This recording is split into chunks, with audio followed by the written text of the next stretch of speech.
दोस्तों नमस्कार। तो आपका स्वागत है टीचर एजुकेशन में। तो आज हम पढ़ेंगे हिंदी व्याकरण का अलंकार और उसके भेद, कितने भेद हैं और अलंकार किसे कहते हैं। चलिए बढ़ते हैं आगे। और आप चैनल पर नए हैं तो चैनल को सब्सक्राइब कर लीजिए।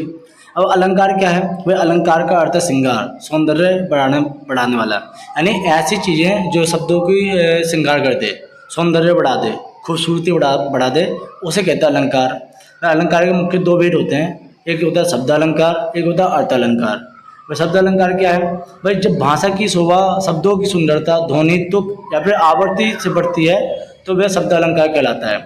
अगर भाषा की जो शोभा है और शब्दों की सुंदरता है, ध्वनि की तुक है या फिर आवृत्ति से बढ़ती है तो उसे शब्द अलंकार कहते हैं। जैसे अनुप्रास अलंकार है, इसके जो प्रकार हैं यहाँ पर अलंकार है, अनुलोम अलंकार है, विलोम अलंकार है और श्लेष अलंकार है। तो इसके 5 अलंकार हैं। और अर्थ अलंकार की बात करें तो जब भाषा की सुंदरता भाव या अर्थ से बढ़े, जब भाषा की सुंदरता भाव या अर्थ से बढ़े तो वह अर्थ अलंकार कहलाता है।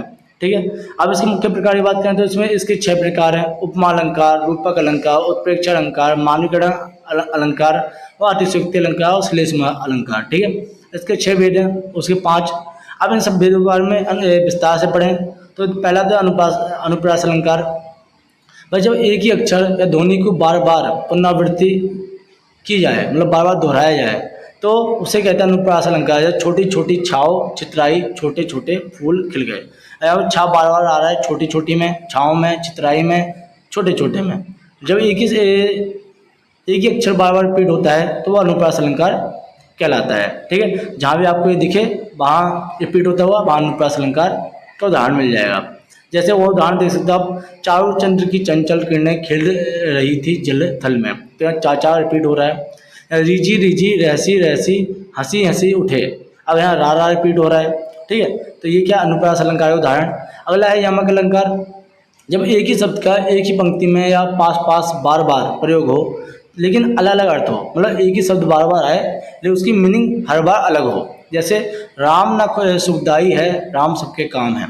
अब यहाँ राम शब्द का भगवान से भी है और राम का दूसरा शांति से भी लिया गया है। अब और भी यहाँ कनक कनकते सोगुनी, मादकता अधिकाय, व खाए बोराए, नर व खाए बोराए। अब कनक सोने का मीनिंग भी होता है यहाँ। ठीक है। अब श्लेष अलंकार क्या है? बस श्लेष अलंकार है एक ही शब्द में एक साथ अनेक अर्थ निकले। जब एक ही शब्द से अनेक उसकी मीनिंग निकले तो वहाँ होता है श्लेष अलंकार। जैसे नल की नलनी, नलीन के नल से नलनी सी नलनी बनी। अब क्या है, जो यहाँ पर है नल शब्द के कई अर्थ निकल रहे हैं: राजा, नल, कमल, नलिका आदि। ठीक है।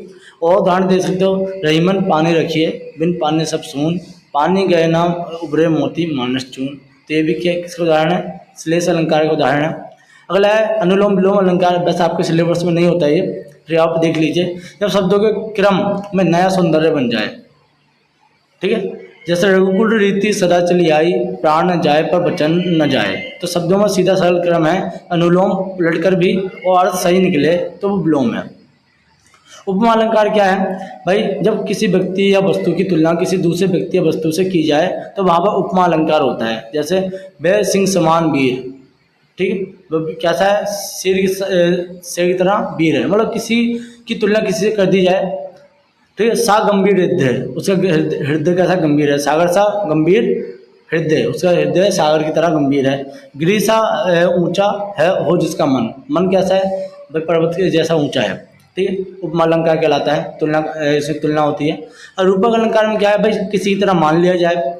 जैसे हम किसी वस्तु को सीधा दूसरा मान लिया जाए। उदाहरण के लिए तुम चांद हो, तुम्हारी बातें कितने हैं। ठीक है। और भी जैसे चांद सा सुंदर मुखड़ा है, नांगीन से चाल। तो ये सब किसके उदाहरण है? रूपक अलंकार के। उत्प्रेक्षा अलंकार क्या है? जब किसी वस्तु की कल्पना करके तुलना की जाए, मानो जैसे शब्द का हो, मतलब ज्यो त्यों, मानो जानो जनु मनो, जहाँ भी शब्द प्रयोग दिख जाए वहाँ उत्प्रेक्षा अलंकार है। ये याद रखना बस आप। जैसे वह चलता है मानो बिजली कड़क रही हो। ठीक है। अब यहाँ पर मानो शब्द आया तो समझो उत्प्रेक्षा अलंकार है। अब मानवीकरण अलंकार क्या है? जहाँ पर किसी निजी वस्तु की तुलना मनुष्य से कर दी जाए। ठीक है। उदाहरण के लिए हवा गुनगुनी गुनगुनाती है, फूल मुस्कुराते हैं। अब 10th क्लास में एक चैप्टर है जिसमें चने ने पगड़ी बांधी है, हैं? वो चैप्टर हिंदी का है, तो उसमें भी क्या मानवीकरण अलंकार का प्रयोग है। अब अतिशयोक्ति अलंकार क्या है, जब किसी बात को बहुत बड़ा चढ़ा के बता दिया जाए, जैसे लंबी लंबी फेंकना, वो उसी में आता है। तो उसकी आंखों से झरने बहते हैं। तो भाई आंखों से झरने कैसे बह सकते हैं, है ना। जब किसी बात को बहुत बड़ा चढ़ा के बोला जाए तो उसे कहते हैं अतिशयोक्ति अलंकार। जैसे कि दोहा है कि हनुमान लंका नहीं पहुँचे लेकिन लंका में लग गई आग और लंका जल के होगी राख। ठीक है, मतलब किसी बात को जब बहुत ज़्यादा बड़े चढ़ा के बताया जाता है तो उसे अतिशयोक्ति अलंकार कहते हैं। अब कुछ और उदाहरण देख लेते हैं हम। जैसा अनुप्रास अलंकार का है, जब मुदित महीपत मंदिर आए, ऐसे माँ वर्ण की आवृत्ति हो रही है, इसलिए क्या है, अनुप्रास अलंकार है। भाई यमक अलंकार क्या है, जब एक शब्द एक से अधिक बार प्रयोग होता है और प्रत्येक बार उसका अर्थ अलग होता है। एक कनक कनकते स्वगुनी मादकता अधिका है। यहाँ कनक शब्द 2 बार आया है, एक बार धतूरे और एक बार सोने से अर्थ है। उपमा अलंकार का उदाहरण देख लो, पीपर पात सरिस मन डोला, मन की तुलना पीपर से, पीपर के पत्ते से कर दी गई है। यहाँ पर एक रूपक अलंकार का, भाई मैया मैं तो चंद खिलौना ले आऊँ। अब भाई चंद खिलौना क्या है, भाई यहाँ खिलौना की जो तुलना है, मतलब खिलौने को चांदी समान मान लिया है। अगर श्लेष अलंकार है, मतलब एक ही शब्द में अनेक अर्थ निकलते हैं। जैसे सुब्रह्मण्य को ढूंढत फिरत, कभी व्यभिचारी चोर। अब यहाँ सुब्रह्मण्य शब्द से 3 अर्थ निकलते हैं, कवि के लिए सुंदर वर्ण। ठीक है, अब ये था आपका अलंकार और हिंदी व्याकरण से जुड़े सभी टॉपिक चैनल पे उपलब्ध हैं। अगर आप चैनल नए हैं तो सब्सक्राइब कीजिए, अपने दोस्तों में शेयर कीजिए। धन्यवाद।